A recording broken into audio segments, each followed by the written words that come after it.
So, you've just gotten an HPV diagnosis. And look, that can feel really overwhelming.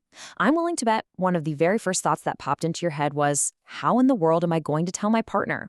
It's a scary question, for sure, but it's one you don't have to face alone. In this explainer, we're going to break down the facts, bust the major myths, and give you a clear guide to having that conversation with confidence. This is the big one, isn't it?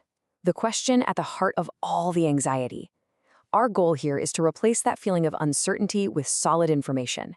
We're going to give you the facts and a framework so you can approach this conversation not with fear, but with clarity. Okay, let's start with a little perspective. 80 million. That is the estimated number of Americans who currently have a strain of HPV. This is not some rare, out-of-the-blue thing. It is an incredibly common part of being human. I really want you to let that sink in. You are not alone. In fact, pretty much every medical source will tell you that almost every single sexually active person will get HPV at some point in their lives. So a diagnosis doesn't define you, and it certainly doesn't mean you're isolated. All right, so to have a confident conversation, we first need a solid foundation. The best way to fight fear is with facts. So let's break down what HPV actually is. First off, HPV isn't just one single virus. It's actually a huge family of over 100 of them. Now, when we're talking about it in terms of sexual health, we're really only focused on about 40 of those strains. And the key thing to get here is how it's passed: intimate skin-to-skin contact. Let's just run through some of the absolute must-know facts. We already know it's the most common STI, but this next part is so important. The virus can lie dormant, just hanging out for years with absolutely no symptoms. That's a huge reason why it's so widespread. Now, if symptoms do show up, they're often warts, and these usually come from what we call low-risk strains. But here's the best part. For the vast majority of people, our own immune systems are total rock stars and just clear the infection all on their own. And yeah, we hear about the link to cancer, but that's only with a few high-risk strains, and it's still a very rare outcome. Okay, now we've got the essential facts straight, right? It's common, it's often harmless, and it can be dormant for ages. We can use that knowledge to build a really confident conversation. So let's get to the main event, the talk itself. Knowing what to say and how to say it, well, that can make all the difference. If this quote hits home for you, you are completely normal. Seriously. For a lot of people, the anxiety and the stress around the conversation is way worse than the actual diagnosis. Just acknowledging that feeling is a huge first step. Having a roadmap can make this feel so much more manageable. So let's walk through it. Step 1, educate yourself, which, hey, you're doing right now. The more you know, the calmer you'll feel. 2, and this is a big one, no blame. Because the virus can be dormant for so long, there's just no way to know where it came from. It's not about fault.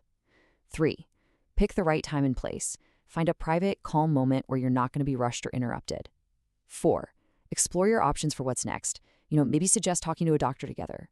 And finally, number 5, discuss your future. Frame this as a health issue you can manage as a team, not some huge roadblock.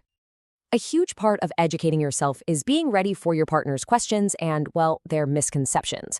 Arming yourself with the facts is the best way to keep the conversation productive and stop it from getting derailed by fear or just plain wrong information.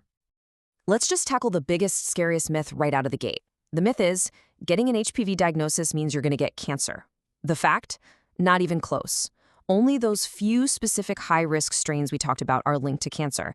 And even then, it's a really rare complication that would develop over many years. The vast majority of HPV infections cause no long-term problems at all. This is a huge one for relationships. The myth is that a new diagnosis means someone cheated recently. But the fact is, because the virus can be dormant for years, we're talking even decades, it's pretty much impossible to know when or from whom you got it. Partners in long-term relationships often just share the virus. Assigning blame is it's pointless and it's not accurate. A lot of people hear HPV and think it's a lifelong sentence, but that's not usually the case. In most cases, your immune system just does its job and clears the infection completely. It's totally possible you might have one issue and then never, ever hear from it again. This is a really important one when we talk about prevention. Condoms are great, fantastic even, for preventing STIs that are spread by fluids.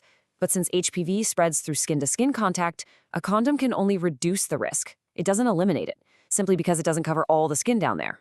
Okay, so you've had the conversation, you've busted the myths. What's next? The focus now gets to shift from that initial diagnosis to management, to health, and to your future as a couple. This is the question that turns all this information into action. It's all about taking control of your health and the path forward for your relationship. So, what are the concrete, practical steps you can take?